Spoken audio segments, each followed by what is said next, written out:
ప్రభుత్వం వచ్చిన తర్వాత 2 అసెంబ్లీలు అనేది జరిగినాయి కదా మేడం. ప్రజలకి, పేద ప్రజలకి కానీ అసలు ఏమైనా న్యాయం చేస్తున్నారని మీరు అనుకుంటున్నారా?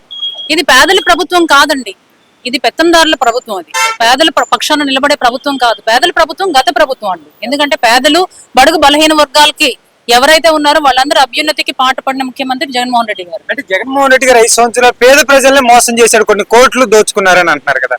పేద ప్రజలను ఎలా మోసం చేశారండి? డైరెక్ట్ గా డీబీటీ విధానంలో ప్రతి ఒక్క అర్హుడైన ప్రతి ఒక్కరికి కూడా డైరెక్ట్ గా వాళ్ళ అకౌంట్ లో డబ్బులు పడినట్లయితే ఎలా మోసం చేసినట్లు అవుతుందండి? మోసం చేసేది ఎవరు? మోసం చేయకుండా సరే నీరుగా ఇచ్చేది, నికాసుగా ఇచ్చేది ఎవరు అనేది ప్రజలందరూ గమనించారండి. గత 5 ఏళ్లలో ప్రతి ఒక్క కుటుంబము వృద్ధి చెందింది, అభివృద్ధి చెందిందనే చెప్తున్నాం అండి. అంటే మీరు రిషికొండ కట్టిన ప్యాలెస్ గురించి అసలు ఏం చెప్తారు మేడం?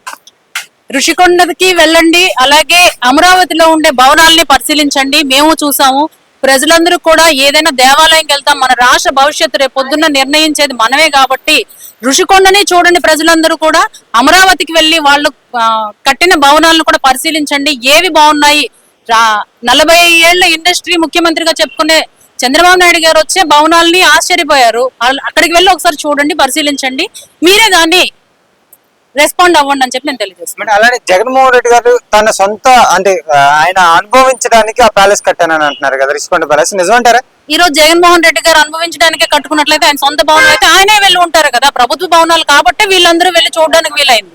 లేదంటే ఆయన సొంత భవనం ఆయన సొంతానికే కట్టుకోవాలనుకుంటే వీళ్ళందరూ ఈ రోజు వెళ్ళి చూడగలుగుతారా? ఆయన సొంత భవనం అయినట్లయితే కాదు కదా. అది ప్రజలందరూ గమనించాలి, అది అర్థం చేసుకోవాలని నేను తెలియజేస్తాను.